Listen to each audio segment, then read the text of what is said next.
All right, we back, man. Welcome back to Man Down Sports, man. We got everybody here now. We got Britne, we got Bree, we got Kaja, we got Bruce, we got myself and Jay. Hey, just like I always do, man. I gotta tell y'all where you can find them when you don't see them on Man Down Sports. So Kaja, if you want to see her, she'll be live later on tonight as well. Live streaming the Houston Denver Nuggets game. So just simply sports on YouTube. Catch her over there. You already know Bree. Bull, no Bull podcast. I was about to say Bull, ball. If you know Bull, you know ball. Of course, right. Catch her here on Fridays when she's not doing her Joel Embiid impression, and then I knew you was gonna come down. And then when she's not here, you catch her on her YouTube channel, No Bull Podcast, and then Britne, the first lady of Man Down Sports, man, catch her on Sideline Speaks on her show, or catch her here when she's not being Paul George. So, other than that, I think we good to go. Whoa. And you can always catch Bruce at the Format Podcast. Melvin dissing me all night. Damn, bro. No, I ain't gonna love out here. Listen, man. Hey, listen. I ain't had. Look, I'm like a dyke. I ain't had no meat in 2 days, man. So wow. I'm just not. Well, guys, that's our show, man. Thank y'all for tuning in. God bless you. I'm not even doing this nice talking with y'all. That's it. YouTube just dropped the hammer. Wow. I'm not thinking straight. My mind is just all over the place, man. Come on, Mel. Do better, bro. I'm sorry, man. Wait a minute. I was reckless, son. I was reckless. I'm sorry. Too early. It's never. It will never be time for that. Never. What? Hold on. I just said I ain't had no meat. Though. I mean, Boys. I had. Well, no, I can't say no. It was the statement before that when they made that. That was pretty bad. You know what? I didn't mean to say that. That was very bad as well. That slipped, man. My best friend's a dyke, so I mean, I ain't say. Did I say? I don't think you're supposed to use that word. Yeah, you got to tell. Your best friend is not. I'm your best friend. So that's also not true. Jay, what's going on here, man? Jay, you got some. No. Got to get us. All right, my apologies. I'm joking. I'm just trying to wake everybody up. Now that everyone's that craziness. Hey, pull your chairs out, sit down, man, and smash the like button. Yes, exactly. Whatever channel you on, hit the like button. Smash it with aggression, man. With aggression. All right, man. We got good topics today. I really can't wait to get into this NBA stuff because the other stuff is kind of like, just stuff that's happening around the league. But when we get to the second segment, man, I think that's gonna be the most fun because I can't wait to talk about all the MVP ladder and the standings and what's going on in Philly. And like sheesh, like it's a lot going on. Tyrese Maxey. Yeah, we're gonna have some new all-stars this season. I think has Maxey made all-star yet? I don't think so. No, he wasn't. He definitely gonna. He wasn't an all-star last year. That's gonna be a conversation because it's gonna be very well. We get to it when we get to it. Okay, I want to start with That's the one. I want to start with LeBron James coming back, for his first game of the season after his sciatica held him out at the beginning. Right. Exactly. And he had a decent game, man. Everybody was talking about how he was going to disrupt the chemistry and how he was going to, kind of hold Luka and Austin Reeves back. And he came out with an assertive effort to not take a lot of shots and pass the ball. He had over 12 assists, I think. Scored like 11 points. And I think that's a good role for him not to look for his shot as much as he usually do. I think that'd be dope. I ain't gonna lie. And I think it would be really good if Luka concentrate on scoring and let LeBron facilitate. Because I like for it to be two different guys doing those roles, not one guy. So I thought that was good, but the performance made Nick Young on Gil's Arena podcast pivot from his typical, I'm a Kobe guy, I'm a Jordan guy, Jordan's the GOAT, Kobe's right behind him. He pivoted and he said the performance in that first game back made him change his mind and say LeBron was the GOAT. That's what he said. Love that. Yeah. Looking at LeBron last night, man, to be a Jordan Kobe fan, it's hard not to put LeBron as the greatest player ever. After what he did, it's hard. Like, why is that harsh, Swaggy? No, for people, because they can't accept that. But looking at this, LeBron James is the greatest player to play this game. I'm sorry. All the Jordan fans, all you, me, Kobe fan, I'm biased because I'm a Kobe fan, but LeBron James is the best player to play this game. Be careful, Swaggy. They're going to call you a LeGlazer. Just letting you know. Who gave him that one? You know, y'all going to clip this. Y'all clip it just to have it in just the archive. I know who you are. I know. But you know what's so funny? You can't. Sometimes the problem is you can be. I can have my favorite players and still recognize. Yeah. Great. Like, you know what I mean? Like, it's not like our favorite player got to go out like this. Right? He got hurt. Achilles went down, started getting injured at the end. So he didn't get to live to do this in his career. Right? He got hurt at the end, had to retire early. Right? Our last memory, we're going to call it the greatest last game of somebody's career. Like, you know what I mean? So I don't think people, like, if you say it out loud, people who don't like him get mad, but they can't say that their best player looked like this at the end of his career. Right? They can't say their best player started off at this age at the beginning of his career. Even if you're a Jordan fan, right? You're talking about, he was 22 when he did this. He was 22 when he came into the league, right? Not 18 averaging 20.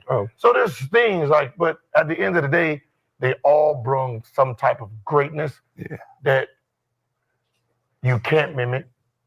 You can fight for, you can, you know, it's still part of greatness. So what do y'all think Nick seen in that game that made him say, all right, man, I changed my mind. He's the GOAT. A check from Clutch Sports. There you go. Jay already know. I mean, so, and this is obvious. Like, let's just be for real. I am accused of being this podcast LeBron guy. And nothing about that game was impressive. He played ball. Like, he played ball. It was a regular game. Welcome back. Not really in basketball shape, so they limited his minutes. And he wanted to keep the streak of scoring 10 points. And he did that and sat down. Like, it. I mean, I at least thought it was impressive, though. It was impressive. Listen, who were they playing? Was it Utah? Exactly. It was Utah. But it wasn't. This is why I say it wasn't. I was more impressed about stuff that happened off the court with him coming back. Well, we'll get to that part. Yeah, I was more impressed with that stuff. It was just listen. You don't get to the league and stay for 23 years and not be able to do what he did that night. I think it's cool though that if you, for LeBron, watching him play that game, to see him be able to hop in a facilitator role, and then he could be able to hop in a scoring role, and then still be able to defend at his caliber. I mean, the Utah Jazz aren't the greatest team, but they're young guys out there that LeBron is matching up against. I mean, and I guess that's do you expect less than that from LeBron? I mean, I guess not. He in great shape for his age. So I mean, if he was doing it as a young guy and he hasn't declined too much, then he should still be able to do it. So I think his longevity and him being able to do what he's doing at this age really says that, man, this is a phenomenal athlete. Like it's a phenomenal athlete, but it don't make him no better as a player. So if you didn't have him as the GOAT before this, him playing longer, how does that make him the GOAT? Yeah, that's what I don't get. That's what I'm saying. Either he's already there in your opinion, or he'll never get there in your opinion. Correct. Yeah, I just don't understand the pivot just because, man, I can't believe. Like, I think the longer he plays, the more amazed people are. Like, man, how are you doing this at this age? And then that's changing their mind. But it's not supposed to, because playing longer and elevating your game higher is totally two different things. In what ways is it two different things? Well, let's say if we just bring it in simple terms. And let's say the 10 is the highest you can get your game as a player. And let's say Michael Jordan got to a 10, and let's say LeBron got to an 8. And Michael Jordan was a 10 for 15 years and retired. LeBron James was at 8 for 23 years. And you was like, oh my God, he's at 8 for this long? How does that make you better than the guy that was a 10? And it ain't like he retired because he was trash. He retired winning the championship and the MVP in the same season and playing 82 games. So he was 35 and still could have kept playing. He wasn't forced to retire because he got hurt or his game declined. He retired because he didn't like his organization no more. So I don't understand how playing longer supposed to help his cause. I don't know, but I'm off my soapbox though. I just want. Maybe we would have the answers to that if we were in the league. Maybe it's like a different type of ball game for them because they experienced it and live it. It might be something that's unique about it that not too many guys could actually do. No, it is something unique about it. But you're saying just because you're in the league for that long doesn't classify you as a GOAT. Correct. Or as the GOAT. Because Vince Carter was in the league for 1 year less, and he not nowhere near the conversation. No. No, I mean, that's just my opinion, though. I mean, if it changes somebody else's mind like Nick Young, then I guess I gotta respect it, But I don't understand it. I don't understand it either. The quick switch. But we also don't understand why his name's Swaggy P. I mean, he was swagging the court though. But his name is Nick Young. Where did P come from? I don't know. That's a good question. It's not a good question. It shows you that people will say whatever they want to. Yup, Chuck, you're right. All right, Bruce, what's your thoughts, man? I think you hit the nail on that also, Mel. So they're making content. So you got to have a couple people on one side, a couple people on the other side. It just, the nature of sports talk now has completely shifted to, it's not just sports discussion anymore. Now everything is debate. So you gotta have that kind of formation. You gotta have that kind of setup so that the participants can engage in the debate. And so it makes it even more eye-catching knowing that Nick Young was clearly a Kobe guy and a Michael Jordan guy. Now all of a sudden he switched. So now it's like, whoa, what happened here? And so you get a little more juice injected into the argument and into the discussion. I think it's ridiculous though. I will say, though, isn't it interesting how he managed to make sure he got 11? I'll just leave it at that. For the comments, it said his middle name better have a P in it. 11 points. His middle name is Aaron. Nick Aaron Young. So where's the Aaron Young? No P nowhere. Oh, okay. But yeah, he got the 11 points, Mel. So make sure they get those double figures going. Oh yeah, yeah. I don't mind that though. I mean, he's trying to keep his double figure streak up. I mean, because listen, man, when you play this long, everybody knows that you're going to damage your all-time stats. If you're not able to keep recording those stats. So if he go on the rest of this season and only average 15, it's not going to bring his average down dramatically. But it'll bring it down some, and then when you start having that conversation, that's gonna matter, right? So people are aware of that, and I don't think he want to do that. I mean, Tim Duncan did that. The longer he played, the less he scored, the more his average all time came down. And now when people Google Tim Duncan, they're like, "Man, this is the best power forward ever." Yeah, but nobody disrespects Tim Duncan for what he did. Obviously, the 5 chips, and then for me, and I was never a huge Tim Duncan fan, but looking at how he was able to be such an integral part of winning from all different positions on the team, from being the number 2, coming in, I guess, 1A or whatever, with D-Rob being 1 of 2, and then taking over as the dominant number 1. And then when the other guys came up, stepping back, but still being the dominant defender, so on and so forth. So, I mean, Tim, to me, that's greater than what LeBron is doing, that Tim Duncan could win playing all different ways and all different roles on the team. LeBron has to do a certain thing. And you're going to see as the season goes on, I know this wasn't really part of the question, you're going to see that thought that people had that he's going to come in and disturb the chemistry and all that, it's going to happen. He just couldn't make it happen in game 1. Yeah, not game 1, week 1, or month 1. But eventually, if he averaging 15, No, that ain't gonna happen. No. That's not gonna happen. You know what I mean? Austin Reeves knows what time it is. Yes, sir. Yeah, I put a lot on Austin. Britne. No, I'm sorry. Go ahead. My fault. No, one thing I was just gonna say was, isn't it interesting though? Like, I think they knew ahead of time that LeBron was gonna sit out with his injury for as long as he did, but he still made the top 5. Or no, he was like number 8. He was still top 10 in the NBA all-time 50 list that they dropped. So, knowing that this man was not going to play the entire season, why would you have Joel Embiid at 47? So there's that bias right there. And if he doesn't average at least 15 points a game, should he still be deserving to be in that spot? Is it okay to now move him out of it? Type time. It just seems it's like a lot of contradictions. Does that make sense? You talking about the list that? Hold on. Which list was this? Because there's a lot of them that came out. Bleacher Report, ESPN, NBA. Which one? I think we covered it on the pod. Okay. It was probably the ESPN that one. Was which one was that one? That was the Yeah, that was the ESPN one. And they had him above KD. They did. Yeah, I mean, hey, there's another thing that that a lot of people noticed too. They noticed that now this is funny, and this could be a coincidence. I want to get Kaja's and Britne's thought on this though. This is coincidence, but the beef him and Stephen A. Smith got, and the night that LeBron comes back for his first game, the game was on ESPN with all of LeBron, like Kendrick Perkins and all those the panelists. That was all LeBron guys, and they decided that was when they pulled Stephen A. Smith off of that show.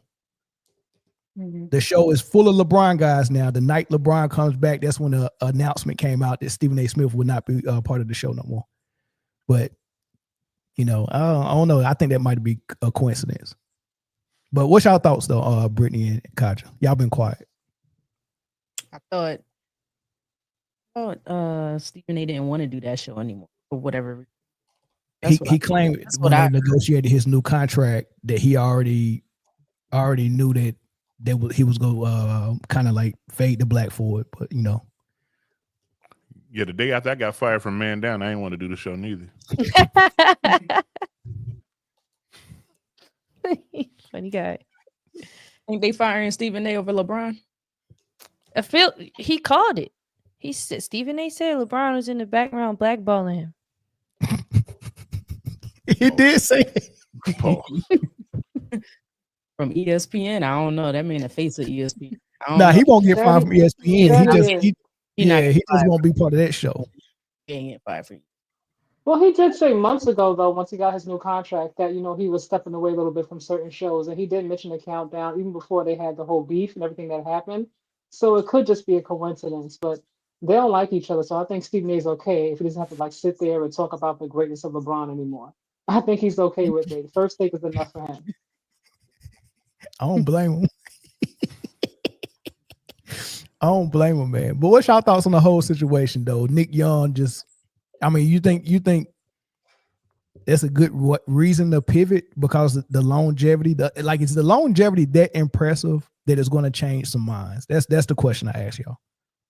It definitely is. Longevity is always going to be impressive, especially I think when you think about LeBron, you think about his accomplishments and everything, and then you think about what he means to basketball, and you see how he gets older and older. And even though they played against Utah, and Utah obviously is a young team, not really a good team, but to Bree's point, they are athletic, they're fast and everything. So for him to be able to come in and keep up with them at his age, if he keeps playing at a decent level at this age, it's going to be impressive. Like, man, who does this? How long can he keep doing this? It's like, oh my God, he's superhuman. He's unreal.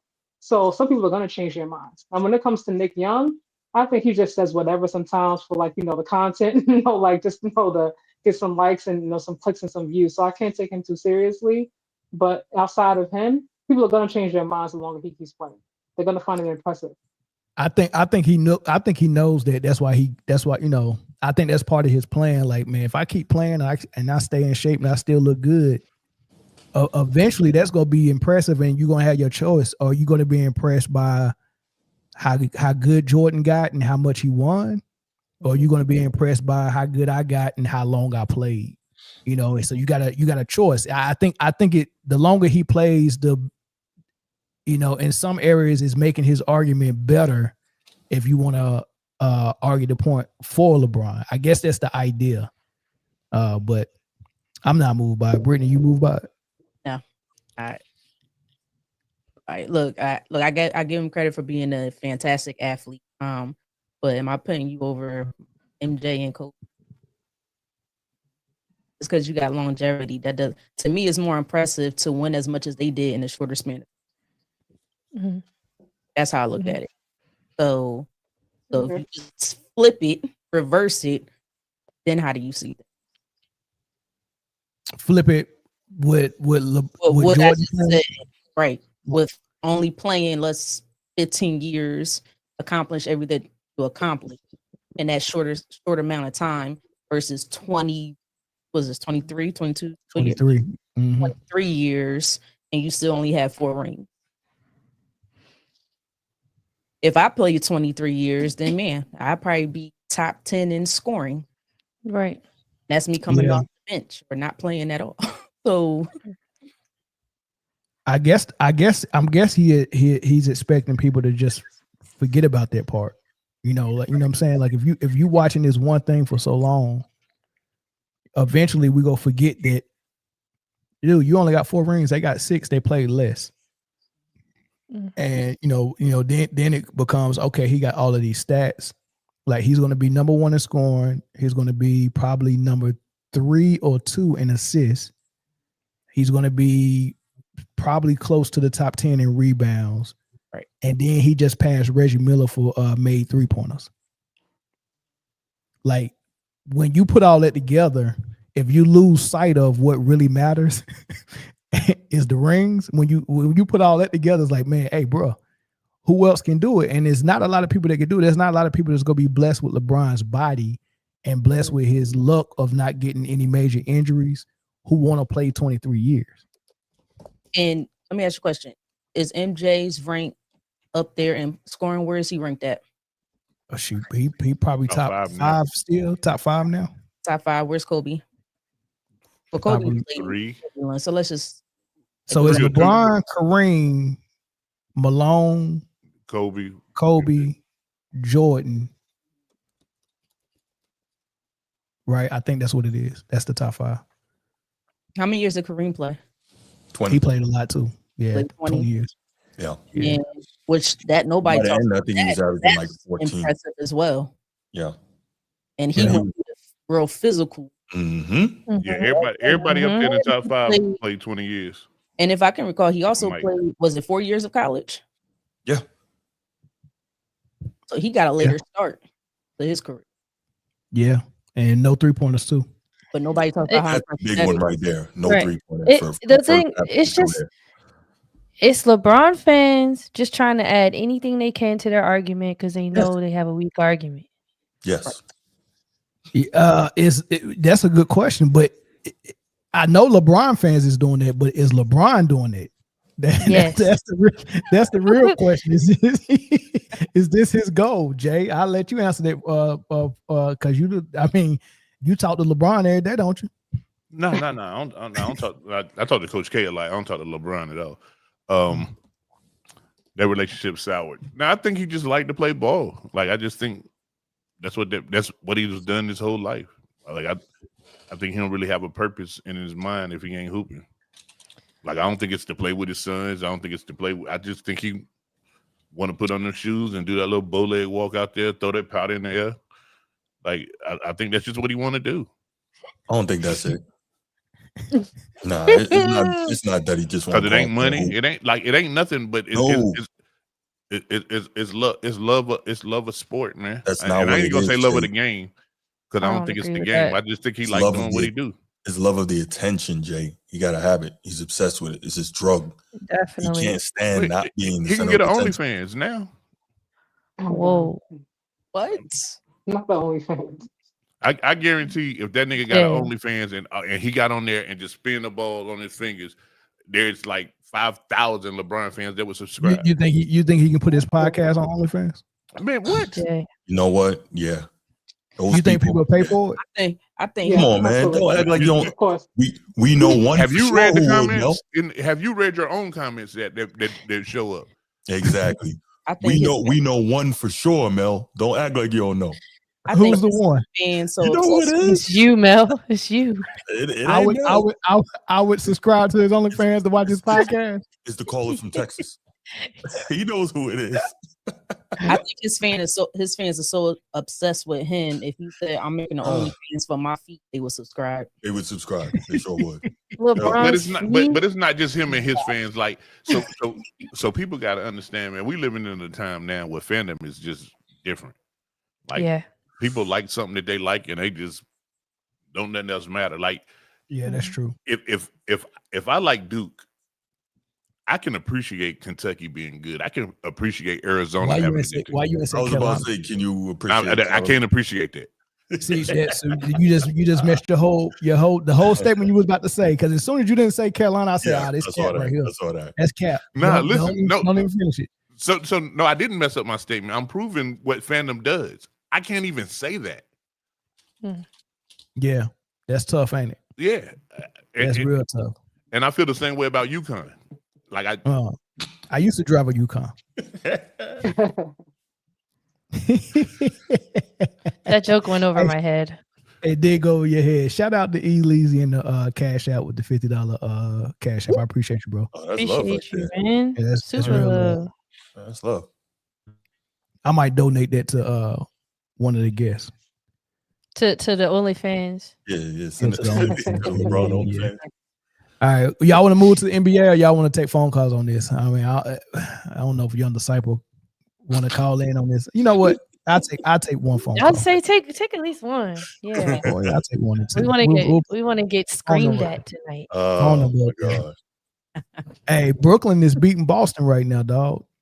Let me see how many Michael Porter got. My dog. Michael Porter been in the podcast world spazzing out, ain't he? Mm-hmm. He been saying some stuff. He been talking a little bit. Yeah. I like his podcast. It's entertaining. Yeah. Oh, he ain't going off. He only took 9 shots, got 10 points. Mm-hmm. That's my only problem with Michael Porter Jr. He has to take so many shots just to score. It's not like a Cade Cunningham. Okay, took 40. He took 45 shots one game though, bro. Yeah, and he had like 41 points. Yeah. Yeah, he broke some records. I like Cade Cunningham a lot. Really Caller from Chicago, what's up? What's up? What's going on, panel? I just wanted a question for Jay and the young lady. Which one? If he loved the game of basketball, what year did LeBron play at Rutgers, the outside playground in New York, and the Drew League? How long did it take him to play? Nah, I didn't say it was for love of game. I said it was for love of sport. Oh, okay. Now you want to switch it up. All right, I just want to ask you guys. Go back, man. Hey, you got rewind right there, bro. Rewind it and see what I said. I said I won't say love of game. Mm-hmm. That's what I said, man. Nah. I mean, it's obvious LeBron. I come to LeBron's aid on this. It's obvious he got the love of the game. Like nobody would play 23 years and they didn't love the game. It's impossible for him not to have a love of the game. And I think most great players got love for the game. It's impossible to be great and not love it. So I mean, so the same question: how long did it take him to play at Rutgers, and how long did it take him to play in the Drew League? But they don't have anything to do with love of the game. They got something to do with fear of getting embarrassed at the Rucker Park. But if you love the game, you don't go out there and do it though. Well, he still loved the game. He just don't love it to go play at the Rucker. Somebody else might love it more than him. Yeah, I mean, it's a lot of stuff I love that I won't do for free. Yeah, it's okay for LeBron to love the game and say no to Ruckers. Just you know what I mean, and it's okay to say that LeBron loved the game, but he might not love it more than another player might love it. But I love my job, but I ain't going in there for 0 days if the check ain't done. Right. No, I really don't believe he loves the game. I really don't. I believe he loves everything. That's not possible though, Bruce. No, I believe he loves what he gets from the game. Bring in the money aspect he's making. Exactly. What about it? Bring in the money aspect he's making while playing basketball. Okay. But he's still playing basketball. Right. Well, one thing about people with a lot of money, there's never enough money. If you're gonna pay me to do this, why would I do this shit for free?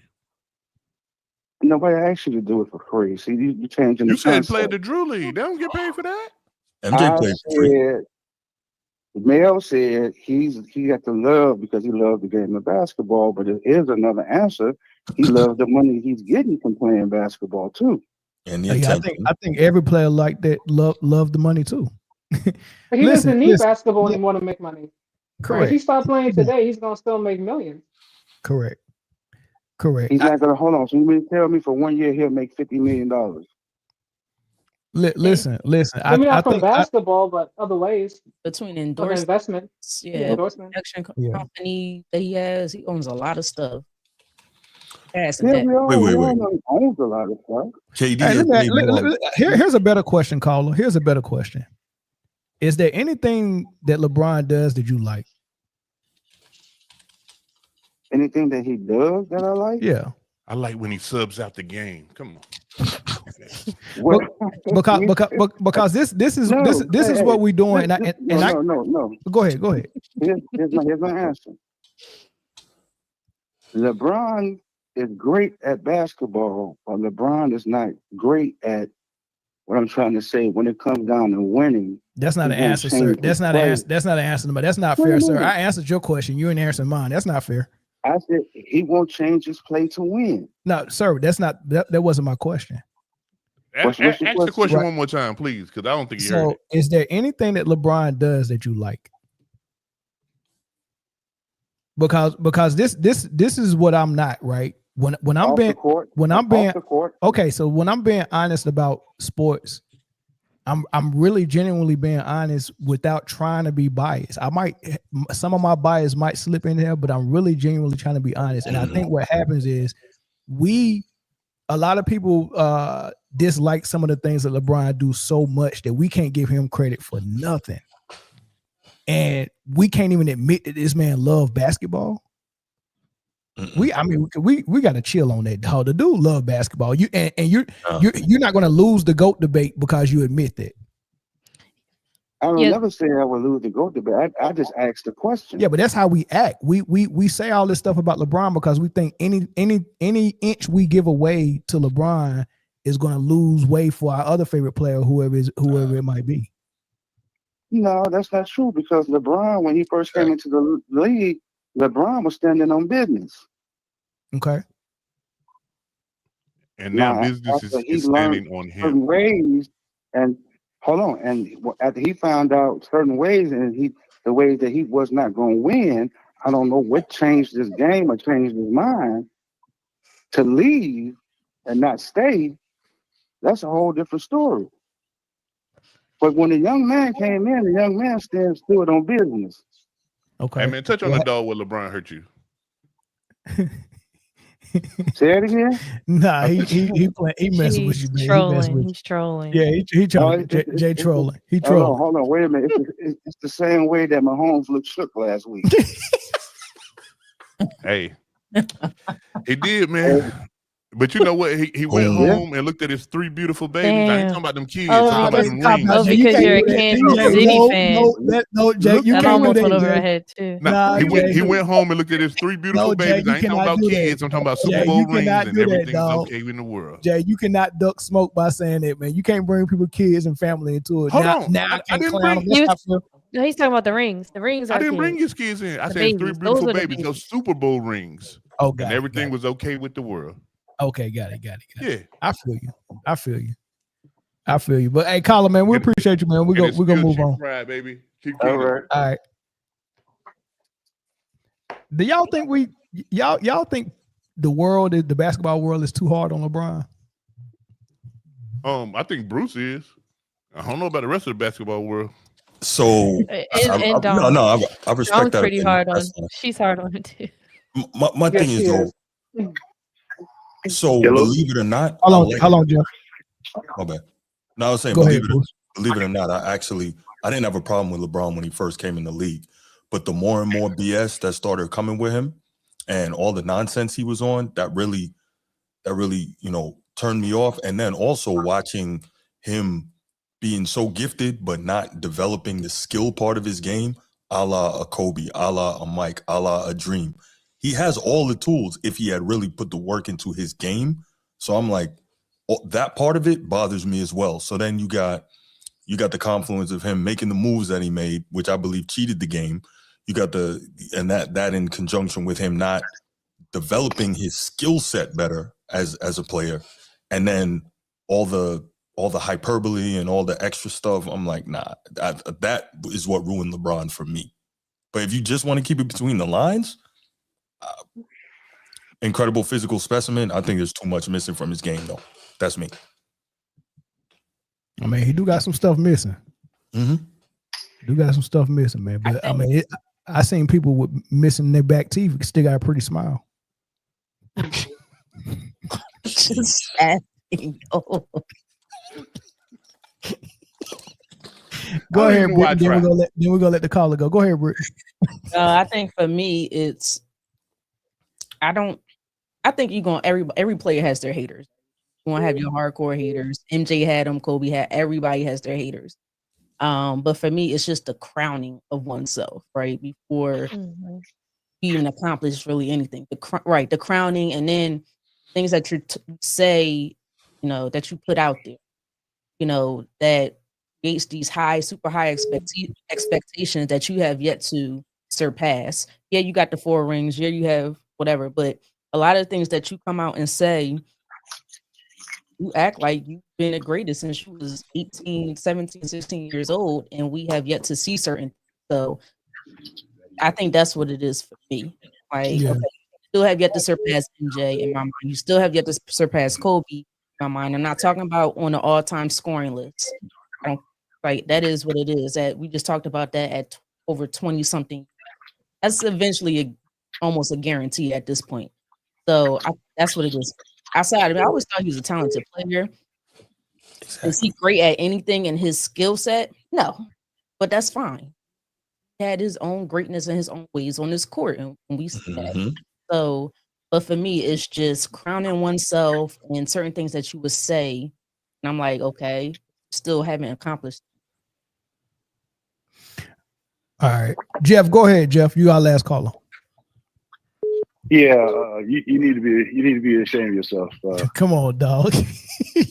No, seriously, we gotta have. We supposed to be people with standards. We were in the military. We got standards. Correct. And that's bottom line. He ain't never met the standard. He ain't never for what like Britne just said and like Bruce said, for all this promise and all this stuff is all talk. This joker went in talking about he's gonna bring more than 7 titles to Miami. How many did he bring? 2. Okay. Had 4 opportunities, did it twice. But like I said before, hey, but Funky Town. Child. I can't stand only children. What about inflation? Two championships in Miami. Hold on. I'm an only child. I take offense. I'm an only child too. Absolutely. What's going on? Why we catching strays? We're pretty chill. Like we do our own thing. Like all 3 of y'all only child. 3 of us. Let me put y'all on the bottom, man. I'm sorry, y'all gotta go on the bottom, man. Y'all selfish ass. But what I'm saying about that is he's an attention whore. So he can't stand anybody else getting any glow. All you got to do is look at every time he gets eliminated from the playoffs. The teams that we should be talking about: Oklahoma City, the Celtics, or OKC. I'm sorry, Denver. What happened? Every single time they're still playing. Then something gonna come up. This last time. Yeah, but see, Jeff, we know. Is he gonna opt out? Yeah, but Jeff, is he gonna opt in? Jeff, we know all of that, right? So here's why is it? Hold on, but why is that acceptable? It's not acceptable. Listen to what I'm saying. Hold on, listen to what I'm saying. It's not acceptable, right? But just put yourself in my shoes, right? I do a live on LeBron, and I say all the same things you just said. Then we do a live on LeBron, and we're talking about a good performance that he had in his first game back, and against Utah. Right, but listen to what I'm saying. am I not allowed to point? It took him 30 minutes to score 11 points. I get it. But am I not? And are we not allowed to point out when he does anything good or anything decent? I'm asking what's so good? What was so good? What you mean? He facilitated the game. What do we? I know you're moving the line on good now. He told us what was good. He hadn't played in 7 months. He told us that. Remember? Is good. Huh? We're acting like 11 points in 30 minutes when you got the ball in your hand is good. Well, he did have a double-double though. Yeah, based on what he needed to do. Yeah, I'm okay with what I say. Okay, you facilitated. You didn't against Utah. Oh, okay. And only one turnover. NBA team. You play the schedule you're given. And he okay, all right. I got again. Jeff. Some people just never going to allow for LeBron to ever get any credit for whatever reason, and I'm not that way. I'm in the middle, and if I'm impressed by something, I say I'm impressed. Mm-hmm. If something rubs me the wrong way, I say that. You know, I'm simple Gumby. I'm flexible. I can go either way. I'm ambidextrous. You get what I'm saying? So I'm not. We're giving him the Bronny. We're giving him the Bronny treatment. We're not giving him nothing. All I said. They got an exclusive. That was hold on, Jeff. All I said. I'm put a gold star. Hold on, Jeff. Hold on. Calm down. All I said was coming into the game and not disrupting the team flow the way everybody assumed he was going to do, and he came in and facilitated and got 12 assists. I was very. I don't know if I say impressed. I was impressed by it.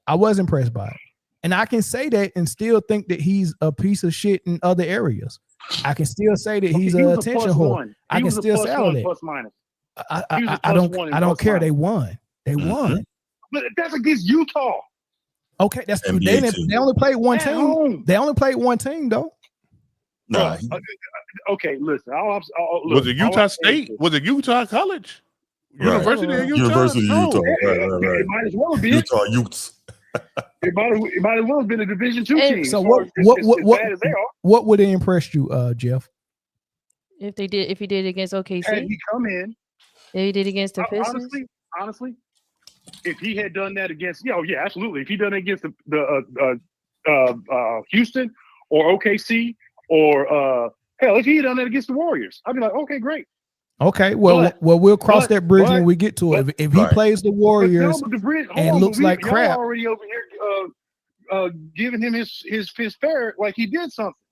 No, we not. It took him 30 minutes. No, nobody's giving him.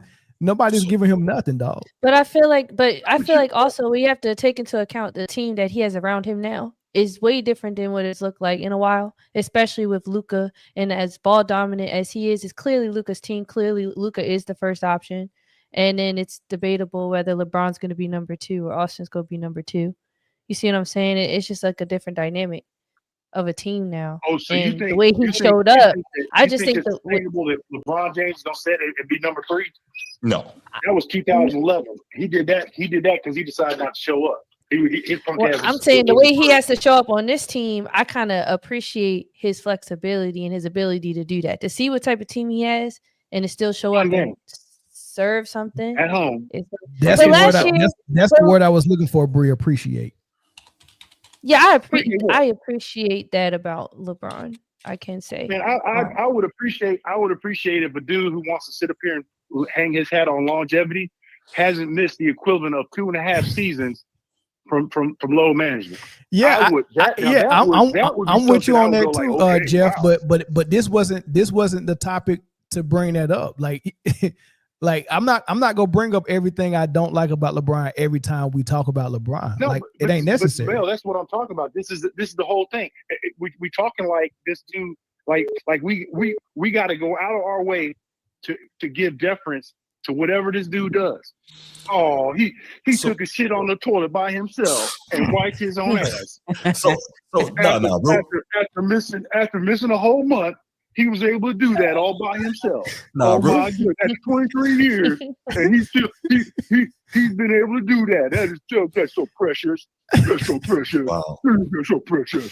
I am so impressed with what you doing, Bronny. Yo, y'all really do not like LeBron, bro. It's so funny. 23 years before you can figure out to do something else original, and you ain't biting off Jordan.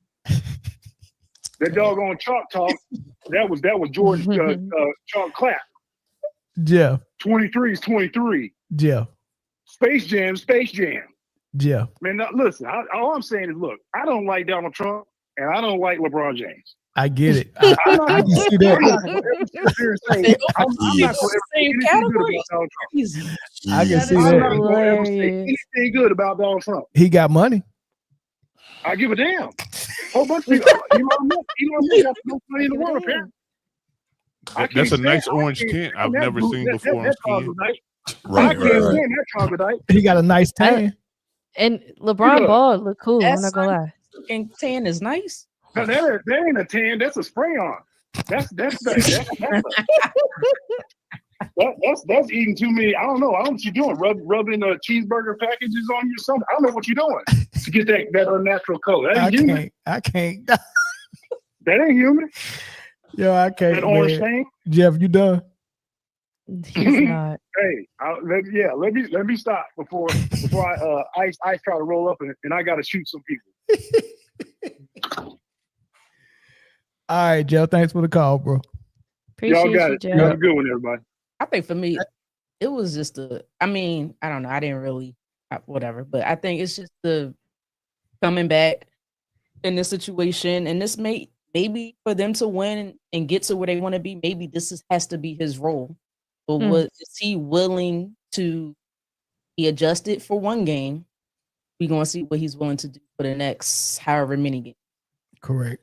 Games. We'll see. If he's willing to take this role for the rest of the season. But here's the thing with this Lakers team. They're going to require more of him in many nights. Exactly. Very much so. Well, Luka, I don't know if will he stay healthy the whole year? Definitely. DeAndre Ayton too. Like I keep seeing comments about DeAndre Ayton and Marcus Smart. Those guys are DTD all the time. I just don't. I would take Rui Hachimura and Austin Reeves over Marcus Smart right now, to be honest. Yeah, Marcus Smart passes. He passes his heyday. He passes prime. That man prime was a season and a half. Pretty much. Wow. On the Celtics? Yep. Okay. Just checking. All right, let's move on, y'all. Boy, in Oklahoma State. Y'all don't like Marcus on the Lakers? Am I the only one that thinks he's a good fit? I don't think he's it's a bad not that fit. he's not. I just don't think that you can expect much out of him. I just the don't way like the my Lakers are defensive- built, Yeah, they'll he's have a supposed to be solid- defensive stopper, and I don't He like my is. defensive stoppers to be built like Jerome Bettis. That's just me. and he can shoot the 3 too. And this is new for him though, because that first year in Celtics, he wasn't really a shooter. It wasn't until that second season he started shooting more. And the way the Lakers move and the way they sub, I don't think they do that type of role glory. They didn't do it when D'Lo was there. They didn't do it when Russ was there. They didn't do it when what's his name? Dennis Schroeder was there. I just don't think they use that role well. If that makes sense. The role that he's in, they don't use it to the full potential it could be. They'll scapegoat it for sure though. Oh yeah, if they don't win, it's definitely Marcus Smart's fault. Oh, absolutely, absolutely. Ain't nobody else getting one. Yeah, that role is like where point guards go to die. Shoot, they firing blessings left and right in LA too. All right, y'all. Let's move. Let's get into some of the stuff that's going on in the NBA, man. Look, I don't know where y'all want to start. I can show y'all the standings. I can show y'all in the East that Detroit is 13-2. The Raptors, right? I don't understand how the Raptors is the second best team in the East right now. That's crazy. Interesting. Yeah, What, you can't understand it? Scotty Barnes? Because I would have thought. No, I like them. But I would have thought. Brandon Ingram looks good with them right now. He does. Healthy Brandon Ingram, you're getting a lot of bang for your buck. And so is stay healthy. Glorilla getting a lot of bang for her buck too. So, but I would have thought the Bucks and the Knicks would be up there, and then on the West, of course, the defending champs and the Nuggets, and the Rockets is kind of like a surprise, and then the Lakers, right? So it's a lot there. I want to talk about what's surprising y'all the most from the standings, and then I want to get into the MVP. Then I want to get into some stuff about, you know what? Let's do this. I'm gonna start some. I'm gonna stir some shit up right now. Okay, wait. Before you go, Mel, real quick, can I make an announcement, bro? Yeah. All right, quick announcement, y'all. So I have been made to know, shout out my man Edward. I have been made to know that I am a hater and I'm trapped in the wax museum and I won't get out in the 90s. So I want everybody to know that I have changed. I've seen the light. Jokic is the GOAT, not the GOAT, the GOAT, the greatest GOAT of all time. I want everybody to know that. Jokic is the greatest athlete ever in the history of sports. There we go. I'm done. There we go, Bruce. Athlete. Finally. Greatest what changed your mind? I love to know. You know, all the people that was ripping me up in the comments when I talked about Jokic on my show, my man Edward letting me know that, you know, I got to get out the wax museum. It's not the 90s anymore. It's a new game and a new leaf. So I, you know, turn over a new leaf. It's all Jokic now. I'm good. Thank you. All right, now it's time to play you being sarcastic. No. So listen. I got a question for y'all. I want the bottom row to answer this for me because I think this is gonna be interesting. All right, answer me this riddle: if Donovan Mitchell and Jalen Brunson are the best guards in the East, then what the hell is Maxey and Cade Cunningham? Say that again. What are you talking about? If popular opinion, if everybody agreed that Jalen Brunson and Donovan Mitchell are the best guards in the East, then what is Cade Cunningham and Maxey? Better than both of those first two guys you named? Cade Cunningham is a bad man. He's a monster. Cade is good. Now, Jalen Brunson is kind of hard for me because he's he brings such a unique perspective to the game from a point guard because he has that ability to get into the paint and even like he'll even do like a little mini post up game on a guard. Mm-hmm. And and he's just, as soon as he's in the paint, I just know it's going in. And then his ability to get to the free throw line, I really enjoy that about him. That was my first thought. So if you had a vote right now for All-Star and it was going to be between Maxey and Brunson, who getting that vote? Maxey. I'm biased though. I'm a Tyrese Maxey fan. Well, just go based on what they're doing this year so far. He already got a 50-point game and we like less than 20 games in. Yeah. I'll say this. I've been on record saying I don't like Tyrese Maxey. Yeah, you're tripping. But what don't you like about him, Jay? Yeah, what don't you like about him? I don't like it. I don't like his face. I don't like his hair. I don't know. It ain't his game. It's something about him I don't like. Like, and that happens. Like that happens a lot. He's a humble guy. You ever listen to him on a podcast? Maybe that's it. But there's something about him I don't like. But he's made me he's made me a believer. In my opinion, watching him play last year and this year, he is what everybody thinks Halliburton should be. Like, I just like that level of superstar. I think he's next. I really do think Tyrese Maxey is next. And I didn't see that. Like, when he first started getting minutes and all that, I was like, but I was wrong. If Maxey was 6'6", he would be on SGA level, though. Man, if he would listen, if he was 6, Jesus Christ, I don't know. Dude can flat out play ball. But Philly just, I like to see him somewhere else. Put it like that. I like to see him out of Philly. Well, I mean, it ain't Philly. It's no, it ain't him. But I just it was Embiid getting hurt. No disrespect, Britne. I just don't like watching them. I don't. Well, so look, listen. They're my favorite team right now because of Maxey. Wherever he go, that's gonna be my favorite team. He can play. He can play. The boy can play. He's nice. Britne is Mitchell. Let's leave Tyrese Halliburton out of it because I'm a Tyrese Halliburton fan.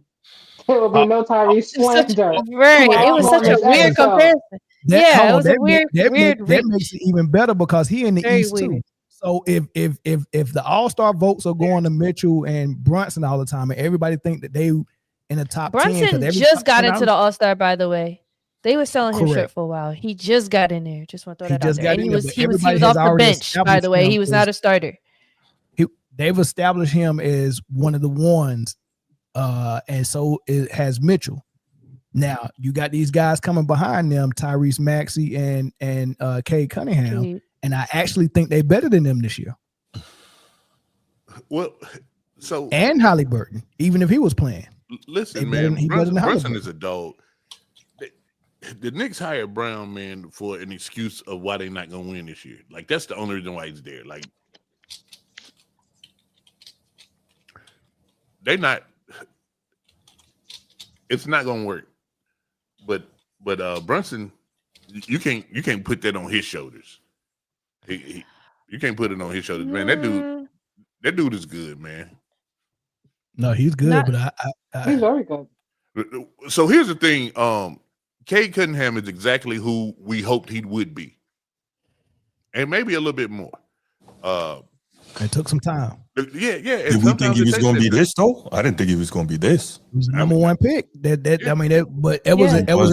was a draft where it was only two guys that was worthy of a number one pick. He go to Oklahoma State. Is that where he went to school? Something like that. Yeah. Okay. But what's happening is a resurgence of guard play in the East. I mean, that's all of these guys can be good in the East. Like they all can be good. You don't think they can be good in the West? I disagree. A resurgent, they've been guards in the East. That has not been the East problem. They just a couple years ago was a Celtics team that won mostly because of their guards. I guess when did this resurgence start, Jay?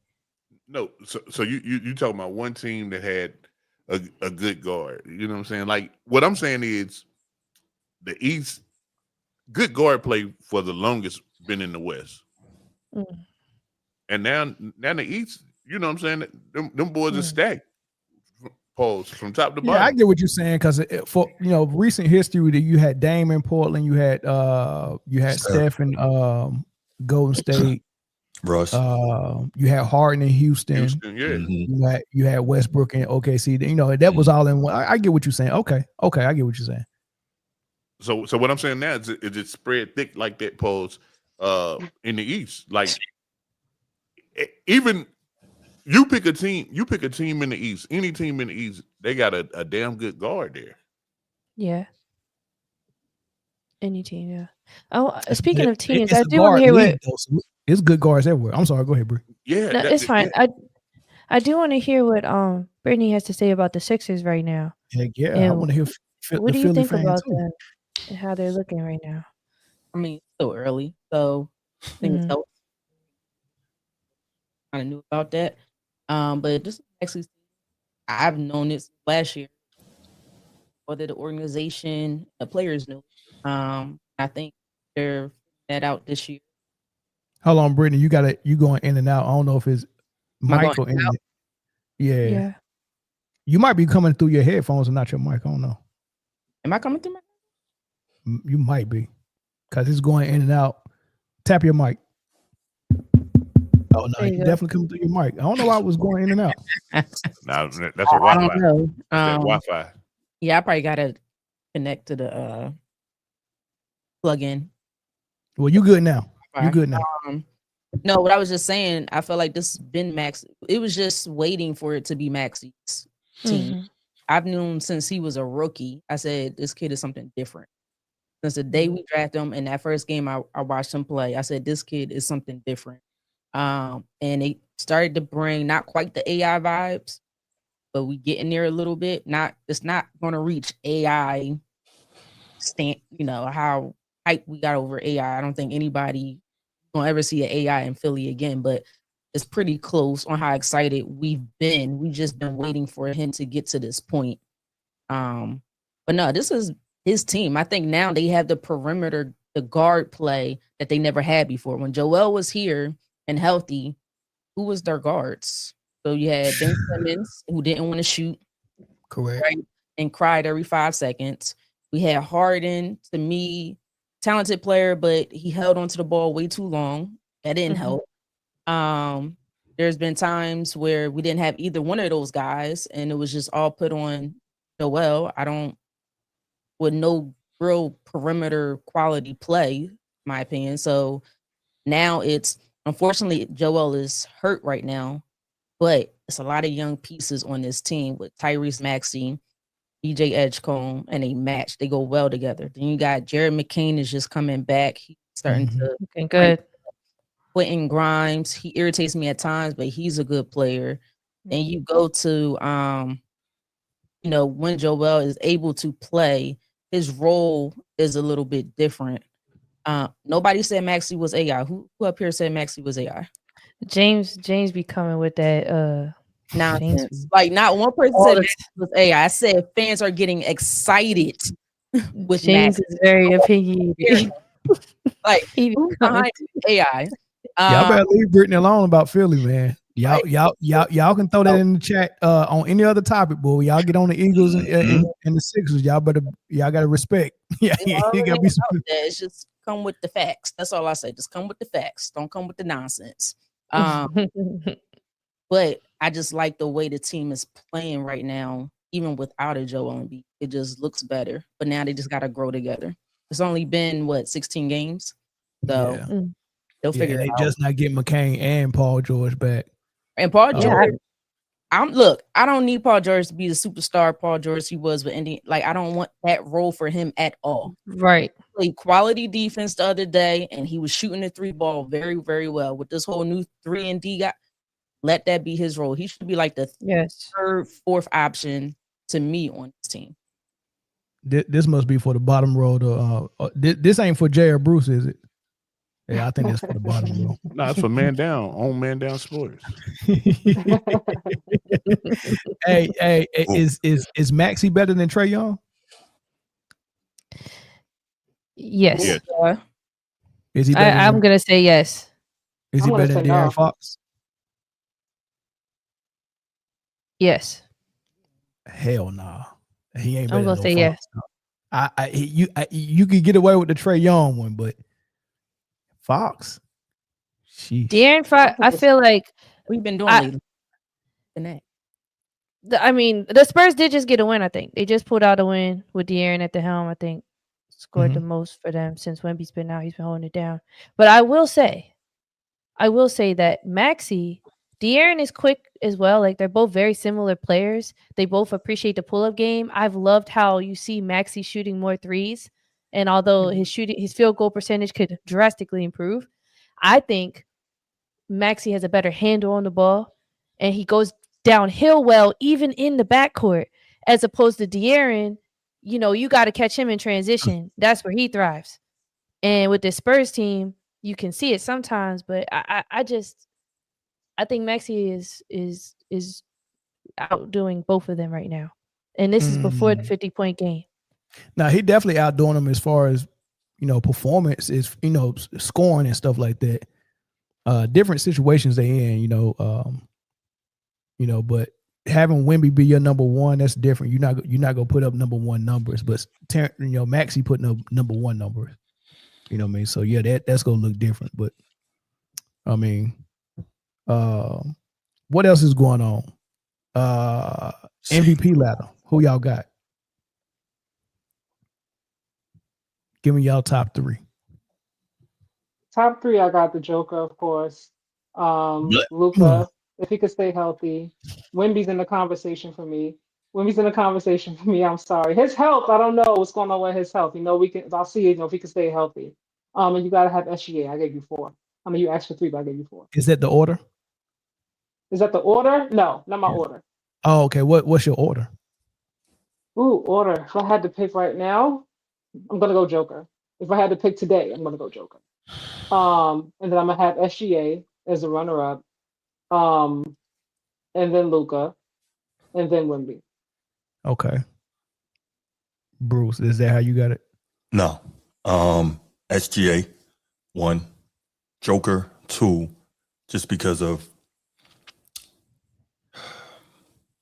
everything with the Joker. They're gonna, so I would say, if this is me prognosticating, I got Joker at 2, and I got Cade Cunningham at 3.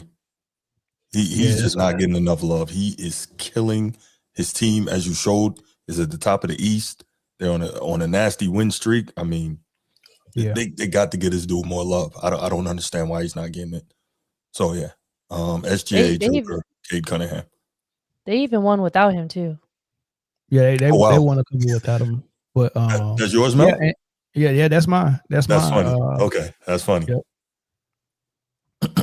Yeah, I think Cade. Listen. So defense has to be part of the equation for me. And as good as Jokic is on all, like I have no respect for Jokic's defense, but his offense is so good. No, seriously, like you don't know basketball, Bruce, don't stop it, Bruce.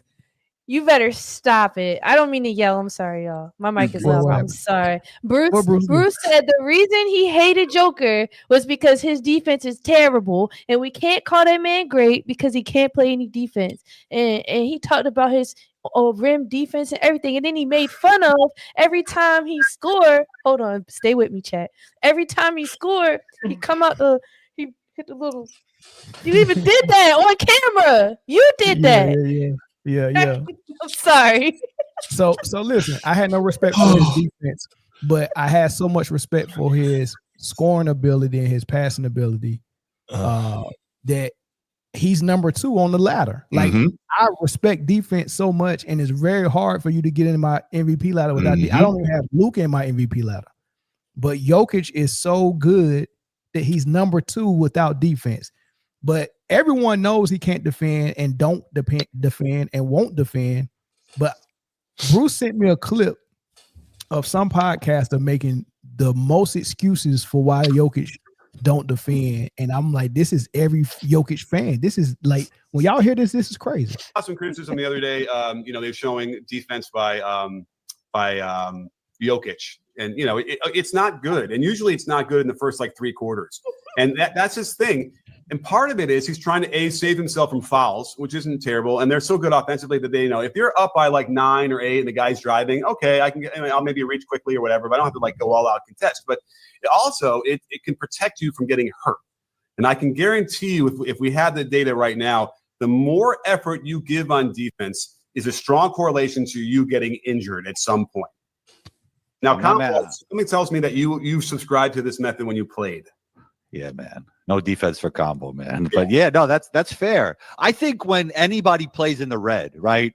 When you're over exerting yourself a little bit outside of the natural flow of basketball, right? Yeah. You can feel when you're playing in the red, and you're usually not playing good when you're playing in the red. When you're playing at your best, everything's easy. Yeah. Gosh. So So I believe that could be true. Like if you're one of those, if you're playing Pat Beverly type defense, I mean, there is a chance that you're going to get hurt. There is a greater chance, I believe. That is true.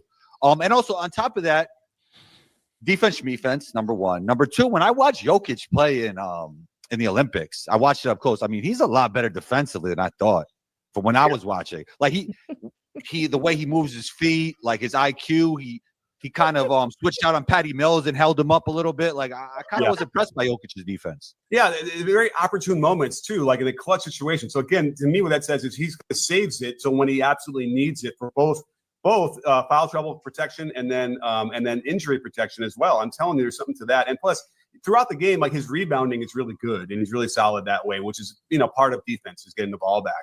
So I don't think he deserves that. Now, if we look at the numbers here, I'm just kind of curious where my let's see, for this year defensive rating, the Nuggets are second in the league at 109. Now, by the way, the Oklahoma City Thunder are first at 102.8, and that's the lowest defensive rating we've seen in 5 years. So basically, the Jokic fans are saying, okay, we have no argument against how bad he is defensively. However, forget defense. He shouldn't have to play it because he does so much on offense. Plus, the more defense you play, the better your chances of getting hurt.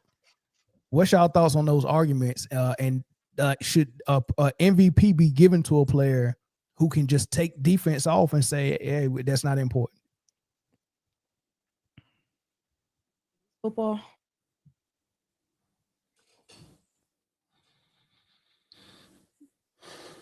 Is this football? No. I'm asking, is this football?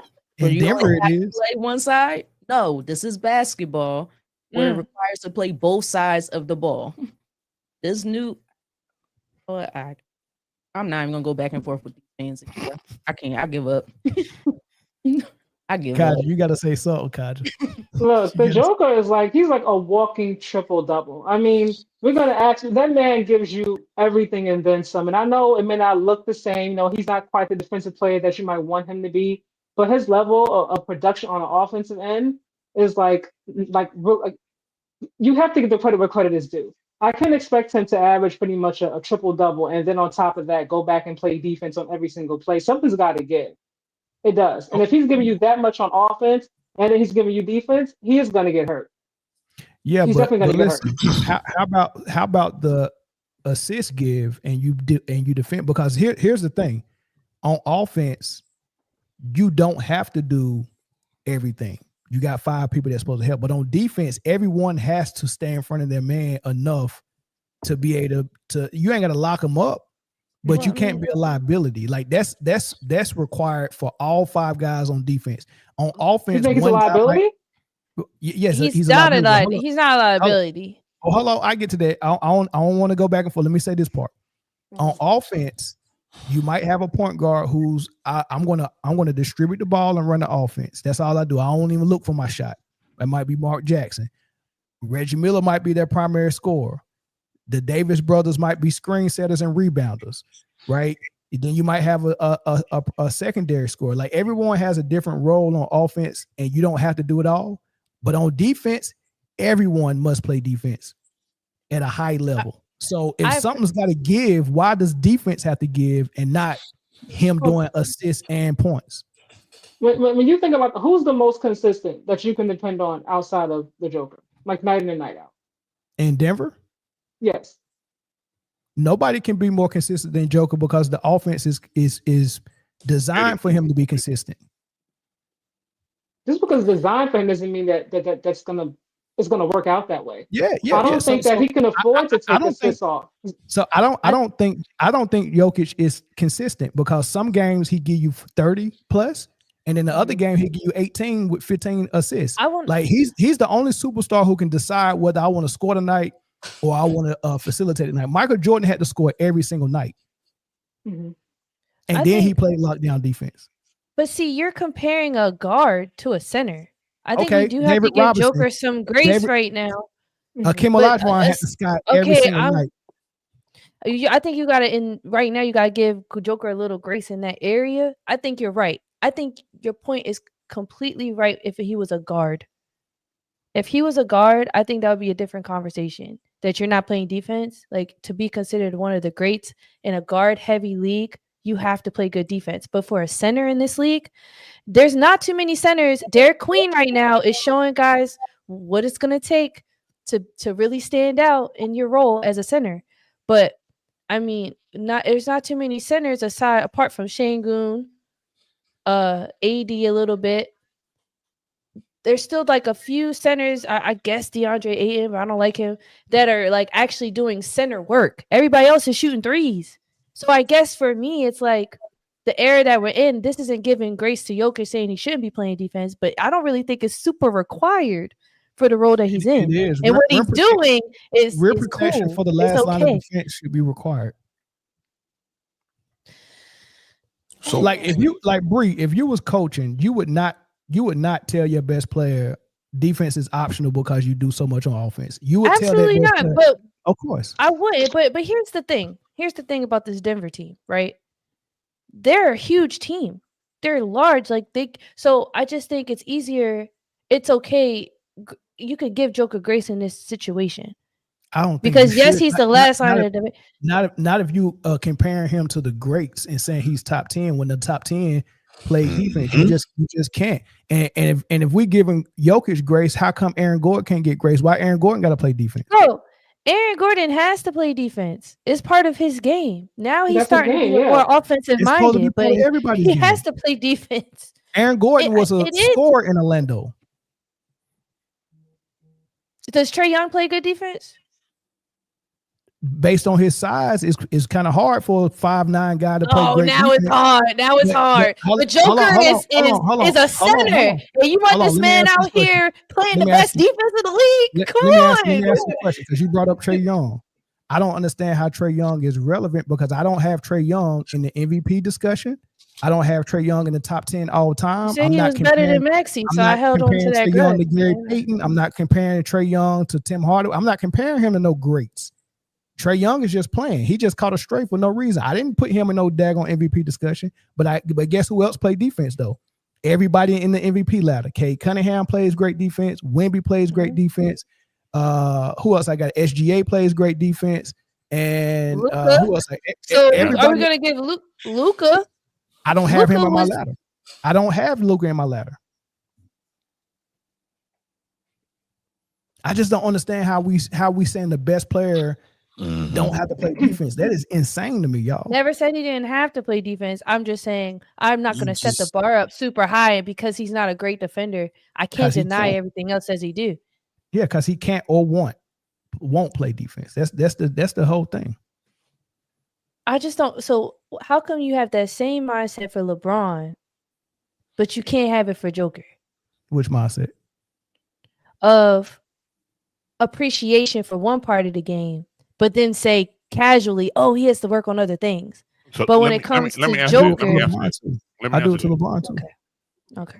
He just said that his offense is so good that he's number 2 on his MVP ladder, and anybody who's ever listened to him talk, which I don't know why we do, he says defense is super important. So if his offensive skill set is so great that he's almost overlooking the fact that he doesn't play defense to put him on the MVP ladder.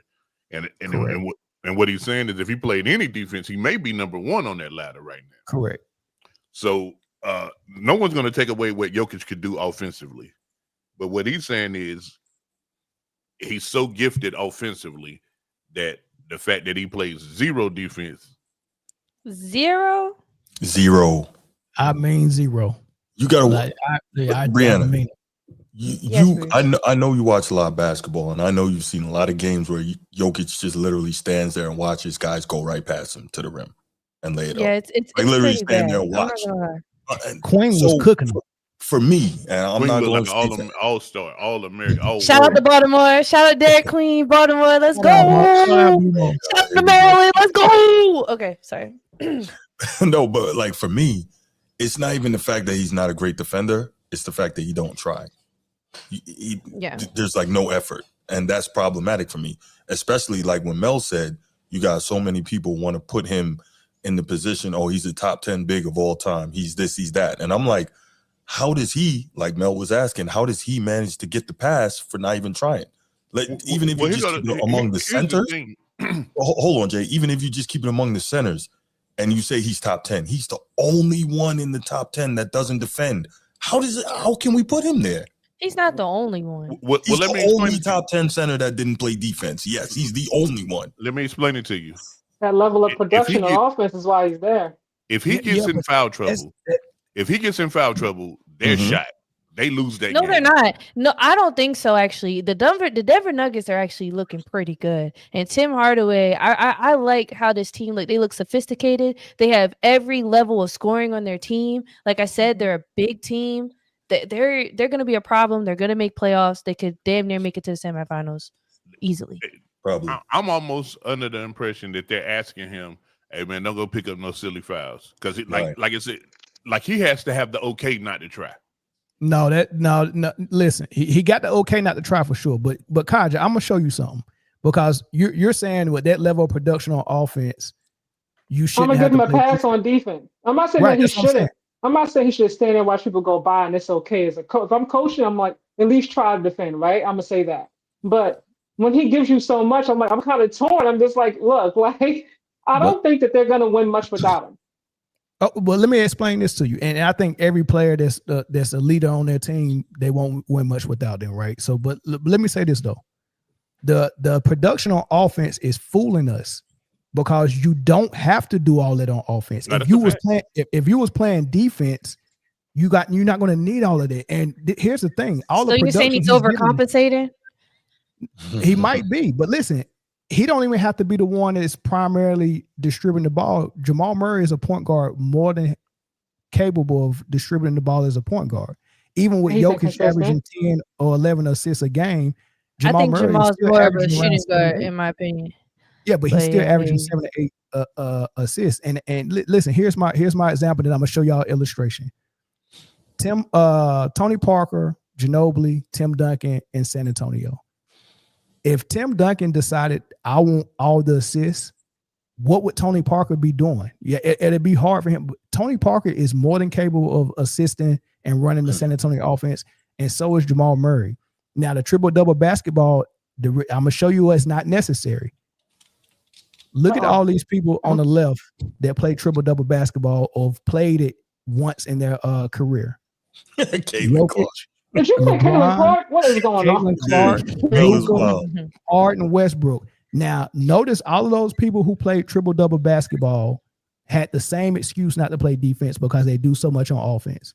But look at the rings. You got 1 for Jokic and 4 with LeBron, but he had to get a super team to get those.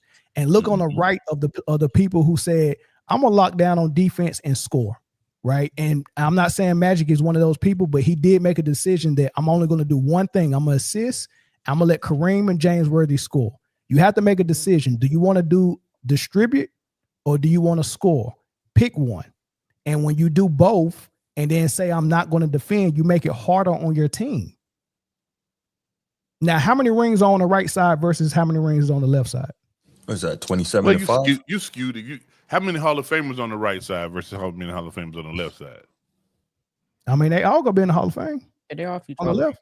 First of all, these are amazing visuals. right. Hey, I'm not done. They all got something in common. Wow. I didn't see this. No defense. Wow. He showed up for work today. MVPs, records. On the right side, winning, toughness, defense, GOATs, rings, MVPs, and respect. Well, I ain't never heard nobody throw defense on Magic Johnson name. I ain't never heard anybody put that on that man's name. But okay, cool. Well, Magic wasn't locked down, but he at least attempted to defend though. But nobody's saying you got to be Gary Payton or Michael Jordan. Would you put him on the graphic and right beside his face was the word defense? He could have put defense up there. It just happened to be there. Oh my God. Now you see what the problem that triple double basketball is, Kaja. You could have found anybody other than I understand your perspective. You could have put anybody but Magic. Magic. Not good, Kaja. It's not good. I understand your perspective. Oops, sorry. Bring over there. No, cook him, Kaja. Cook him. No, because he pulled up that visual and said, "Now do you see what I'm saying? What did I have to do with triple doubles? I'm lost." I was not expecting that one. That was pretty good.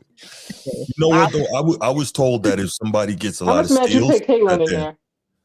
I was told if somebody get a lot of steals, they play defense. So Magic did lead the league in steals 3 times. So there you go.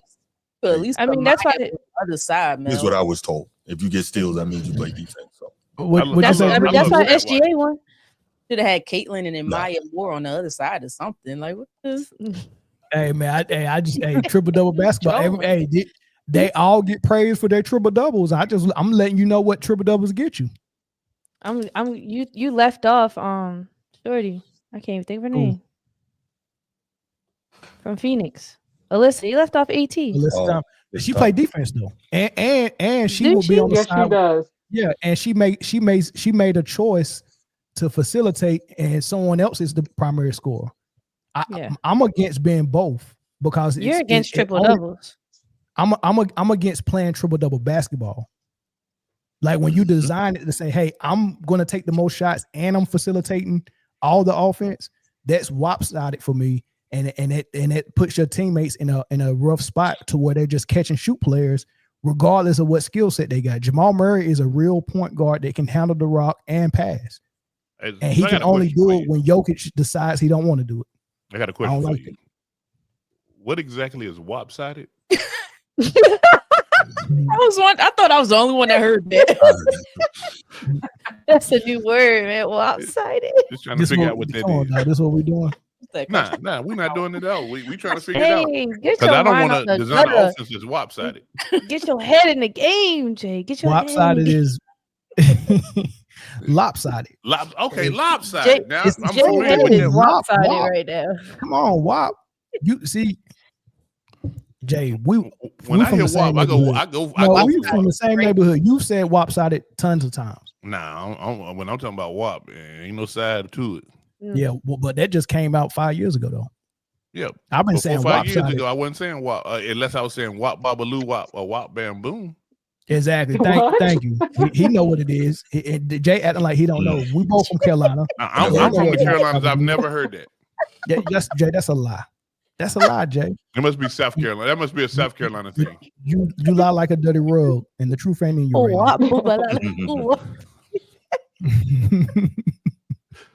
right, go ahead, Kaja. What you saying? You said you see my perspective, but I do understand, but I'm sticking with my point. So let's say he's take up the assist, right?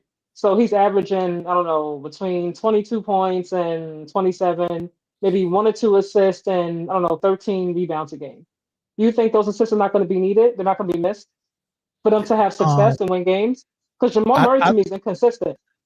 No, I think he's inconsistent because he has to play in the Jokic system. Everybody who played with a triple-double stat pattern is looked at as inconsistent. Because listen to what the situation you put in Jamal Murray in. Hey, Jokic is going to handle he's going to play point guard, point center, point forward. He's going to do all that. Sometimes you can do it, but Jokic is going to do it majority of the time. Also, Jokic is going to take 30 shots a game, right? Now, he's going to play triple-double basketball. What I need you to do is when Jokic goes sit down, that's when you can get your points, right? Okay. But at the end of the game, in order for us to have a chance to win, you need to do that at about a 20 to 22 points a game. And in the games that he has 17, they lose. But the games that Jokic have 17, they can still win them because Jamal Murray is snapping. And I think that's really unfair. And that goes for, I'm telling you, listen, everybody said Caitlin Clark is needed for the Fever and nobody else can get their own shot. And then she went down and got hurt and everybody turned into liars. I'm telling you, triple-double basketball is fake. They don't need to do that. Tim Duncan didn't do it and he got 5 rings out of it. He played defense and he scored in the post when he was needed. He let Tony Parker and Ginobili score. You got to pick one. So you trust Jamal Murray to pick up in terms of the playmaking? He's a point guard. Yes. I agree with you. I see him over shooting guard. Yeah, like if Jamal's taking over, it's because he's scoring and he's not missing, and he's going to take the majority of the shots. He's going to take more shots than Joker. Yeah, but see, designing your offense as a coach, very nice. You don't need Jason Kidd to be your point guard or Rondo to be your point guard, right? Over in New York, Jalen Brunson is the point guard. Darius Garland, all of these dudes. There's no more Chris Paul point guards in there. You can still get your assists. I just seen the Bulls beat Denver the other night. You know how many assists the Bulls had? They had 32 assists. You know how many assists Denver had? 21. Out of those 21 assists, guess how many Jokic had? 13. So if you play this way, all of your assists is going to one player. But the Bulls, all of their assists was going everywhere, and they had more. So I'm more concerned about the Bulls. Josh Giddey is a good point guard. Sure, but I'm more concerned. But he didn't have 13 assists. Jokic did. Josh Giddey only had 6. But it was 3 players with 6 assists, and it was 2 players with 4 assists, and there was some more players with 2. So aside from Jamal and Joker, who else do you want to have assists? I guess your theory only works if you have players that are actually going to produce that type of assist to contribute to the amount it would take for a team to win at a caliber without someone doing what Joker's doing. No, the offense that the team installs is what's going to get your team assists. When you look at Greg Popovich offense in San Antonio, name the players other than Tony Parker that was assist people. And Tony Parker didn't even get assists like that. Was Ginobili assist? Get on him for that. I mean, you tell me, was a Ginobili assist guy? If he was, then Jamal Murray is. Ginobili was a pure shooting guard. A scorer. He was a scorer. So, but the way San Antonio ran that offense, assists came because we're either doubling Tim Duncan or we got so many screens and ball movement. You don't. It's a myth in basketball that you need an assist guy. and that one guy is going to assist for everybody. No, I'm a myth. Mel, you a myth. I'm a myth buster. Okay. Assist is necessary in the game of basketball. You can't score without everybody on the team, man. Well, you can't score without an assist, though. You do know that, right? All right, right. Actually, you can. Yeah, you can. You can grab the rebound off the back of the board, off the rim after you shoot, Mel, because you're going to brick. Grab the rebound, and you can dribble up the court really fast and do a fast break layup. And without an assist, correct. Thank you. But ball movement, the way the Spurs did it, I always got them above 30 assists a game for average. That was that. Same thing with the Warriors. So you don't need one guy distributing for the entire team. That just got popular with LeBron and then Westbrook and then Harden and then now Luka and then now Jokic. Like they brought that into the game, and it's not necessary. You don't have to do it. I would rather have my guy concentrate on defense and scoring if you're my best player. Let somebody else assist. That's just my thought. I'll let Bruce get the final word and we'll move on. No, I don't need it. I agree with a lot of what you said, Mel. Definitely just. Oh my God. Oh my God. Oh my goodness. No, I mean triple doubles for me just they come so much more easily in the modern game, and then you even see stuff like when Russ Westbrook was averaging a triple double and Melo and Steven Adams was letting it be known that they were setting him up to get the rebounds and all that. Like the triple doubles now are so much more manufactured than they ever were in the past. Like back in the day, you didn't see guys get as many because they came within the flow of the game, and the coaches still ran systems. But now so many of them, what you see is what Mel so adroitly addresses as the triple-double basketball. So y'all go sleep on it, man. Yeah, y'all go think about it and sleep on it tonight. Y'all have a different mindset tomorrow. All right, so we're not going to get to this Draymond topic. We'll do this last one with Steph Curry, so we'll be real quick so we can get out of here and watch the Rockets game. You're not going to talk about how Draymond is a fake thug and not tough guy. I'll probably do it on solo. But listen, y'all know Steph left Under Armour, right? Correct. Yep. Yeah. So he's been coming to the games. One game he wore Kobe's. He played in them. One game he played in some pennies, right? And then now he comes in with those Shaq. Those which one of those called those Shaqs right there, Jay? The who? I think they're the kamikazes. That's correct. Well, no, not the kamikaze. It was something about like hypnotized or something like that. Shaq Massal, I don't know, something like that. I think he had kamikazes, and what's his name? Sean Kemp had kamikazes too. Oh, okay. I think. Well, he put those Reeboks on, those Shaqs, and Shaq said that we in negotiations a little bit. My people talking to his people, man. Okay. You got any thoughts on Steph in this process? Well, he is a personal friend of mine. Out of hypnosis. I think people are having conversations with his people. I think. Gotcha. I don't know where it goes. I've been talking about this. It was dope. It was a big moment for me, big moment for the brand, and puts everybody in what he's gonna do phase. So yeah, I wish him well. He said big moment for Reebok brand, big moment for him. He said my people talking to his people. I don't know if they're gonna actually pull something out, but I just wanted to check on y'all to see where y'all think the best landing spot for Steph as far as a shoe deal is. Where y'all think he should go? I love him with Reebok if he's going to go that route. I think a lot of athletes do the same thing. They go in the same place over and over. I think it's a dope deal if Reebok can sign him. That's definitely good for them. But for Steph, to do something different, and not go, where everybody else typically goes, which is the Nike route. I like it. You know what? I'm not mad at Reebok lately because I liked what they did with Angel Reese shoe. Mm-hmm. Yeah. I'm not even gonna lie, dog. I like Angel Reese shoe, man. So if you can use that and show players, hey, this is the type of stuff we can do. Maybe and then it's not a bad basketball shoe either. Like it looks good and you can play in it, and you don't get that from a lot of shoes, man. So maybe that's something that can sway him. And I'm with you, Kaja. I kind of like him with Reebok too.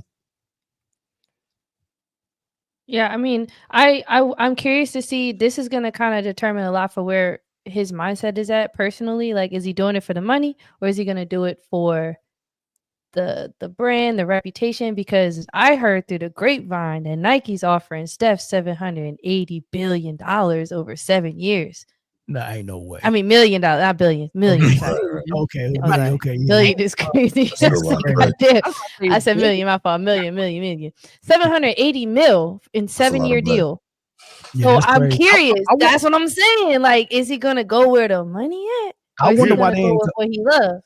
Yeah, I wonder why they didn't go with the lifetime thing like they did 780 with billion is crazy. LeBron. Who knows? He's but worth here's it. the thing: He is for sure. Under Armour was a bad choice. Oh, absolutely. But I think didn't he sign it? I think he signed it when I was in high school. He made plenty of money with him, so I think he's but that every was pair like of shoes the- was terrible. Every last one of them was yeah. trash. Like Derrick Rose signed with Adidas. I hated that. And then Steph had Under Armour. I think that was But I got two under the radar brands that he might sign with. Answer. Puma. I was thinking that Answer answer. with Kyrie, Yep. Uh-huh. or fuck with Marbury and go with the Strawberry line.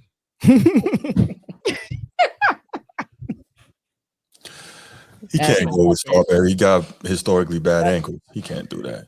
Hey, But we I- got. I Hey, know we what he gotta trying- let Kaji go. Hey, Kaji, the game already started. I Yeah, I got it on my other monitor right now. OMG, okay. I was like, this is getting good. Okay, thank you so much for having me. Nice meeting some of you who I haven't met before. Thank you so No much, doubt. Bree. Nice to meet you too. Hope to see you again Guys, soon. yes. You're one of a Bye, kind. y'all. All right, Kaji. Hey, hold Thank you. on, Bye, y'all. Kaji. Hold on, Kaji. Before you go, do you want me to send you this? Oh my on your God, email? no, absolutely not. Absolutely not. It's because you put that back up.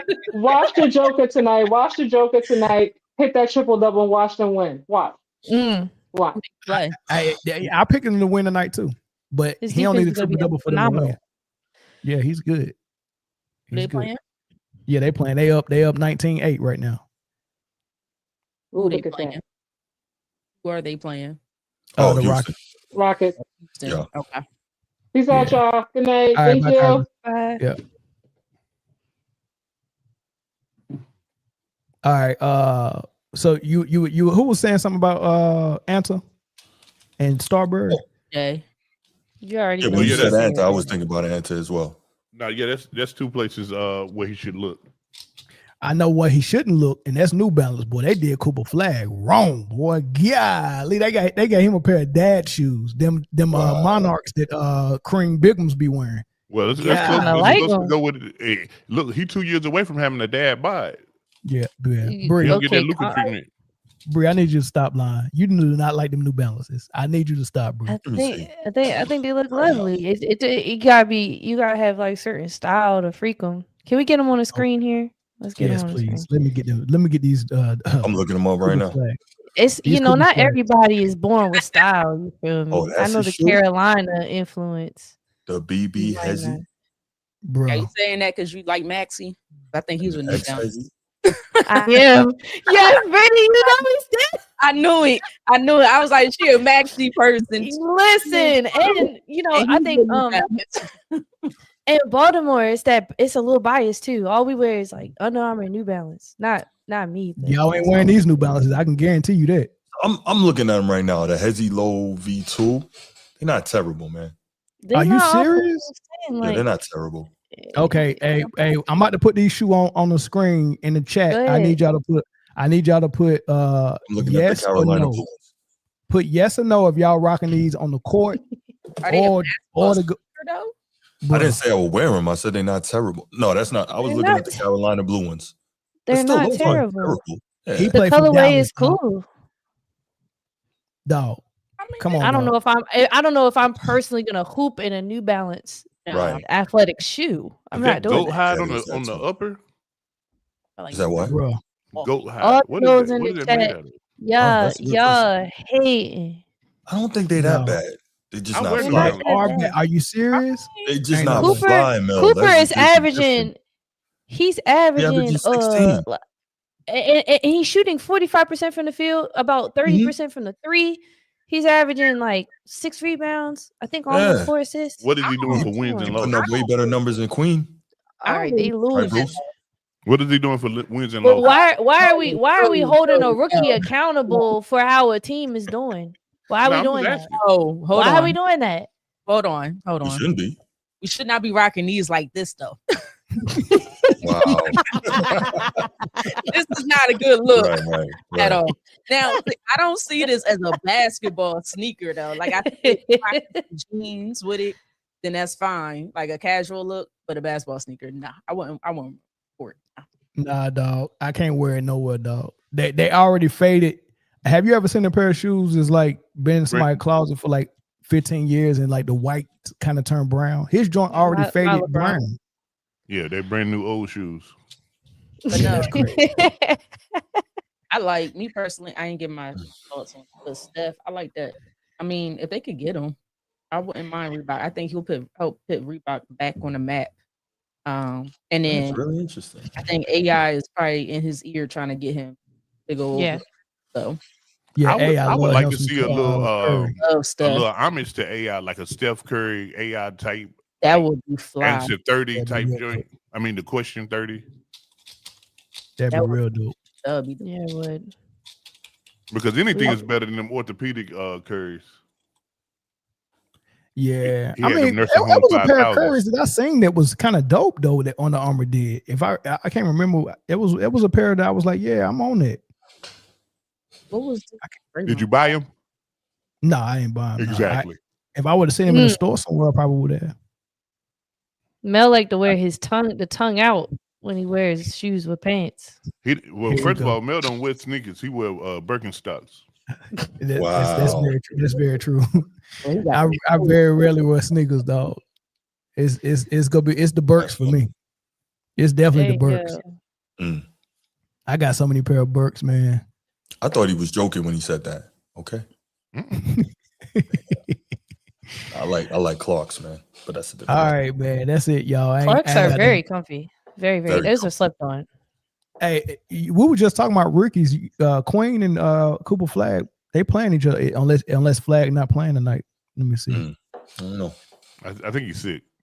I'm watching as far as Ricky goes, we all know how Khan's been doing.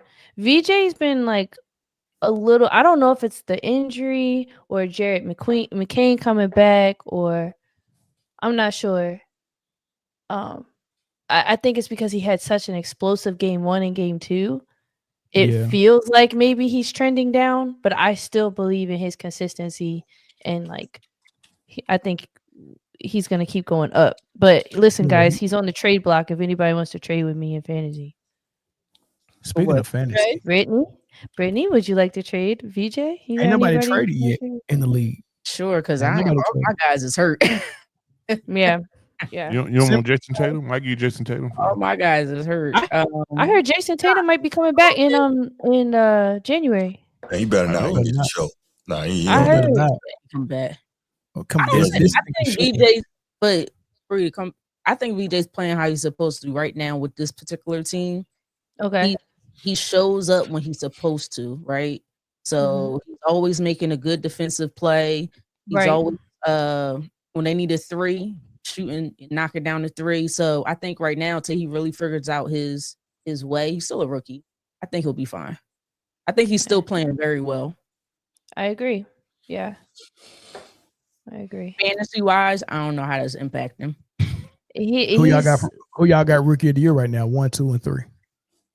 Yo, they really do not call Travis. It's insane. They do not. Khan. Gosh.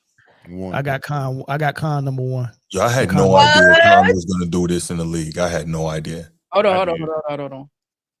Okay. I knew he could be a good player. But Mel, you giving nipple? He's playing good. You know I wanted Ace Bailey to go to Charlotte and see what he could do. But Knipple is shocking me, dog. Yeah, I had no idea.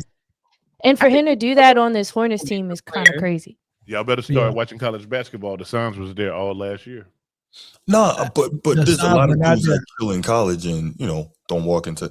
I had no idea he was going to do this on this level. He did not kill in college. I'm sorry. I should say he got busy. He did work. He did exactly what JJ Redick did in college. The question, JJ Redick killed in college too. Yeah, but less. That's what I'm saying. So there's nothing that Con Knipper was doing in college that make you think that he was going to be the rookie of the year. Nothing. Oh, that's what I'm saying. I agree. Sons was there, man. No, the question should be, which rookie so far is disappointing you? That's a good one, actually. Cooper Flag, actually. Because of expectations. Yeah. What? Is it because the team is losing or him in general? Like, are you watching the games or are you just looking at their record? Yeah, he's playing well. No, I'm watching playing really well. Well, maybe it was the first 3 games when they was trying to force him to play point guard. Right. I think that was a lot to do with it. Now he's starting. I think that's mostly on Jason Kidd's fault. I'm not saying Cooper Flat's not playing well, but to be disappointed, you have to have an expectation, and he's not meeting them. Like there's like VJ Ashcombe is exceeding expectations. Con Knipper is exceeding expectation. That Ace sounds Bailey like under promise, over deliver. Yeah, that sounds about right. Yeah, but he's not meeting the expectations right now. So that's the only one. That's the most disappointing one. But he was overhyped though. So for you to say he's not meeting expectations, I feel like he's doing just fine for the hype. It'd be one thing if he was overhyped and he wasn't even showing up, shooting 45% from the field. Some people that are going to be all-stars not even shooting that percentage from the field. And averaging almost 4 assists, 6 something rebounds. He's pretty much playing like a number 3 for a decent team. I agree. See, Bree. So let me clear this up, Bree. So because we're having 2 different conversations. Everything you said, I agree with. I think Cooper Flag is playing really good. But if I got to pick a rookie that's the most disappointing, it's got to be the one that's not meeting their expectation. I expected more. What more were you expecting? 5 assists instead of almost 4? No, it wasn't a number attached to it. It was just. No, it was franchise changing ability. Correct. So I have a question. What about Ace Bailey? That's Utah. That's not playing. Huge disappointment.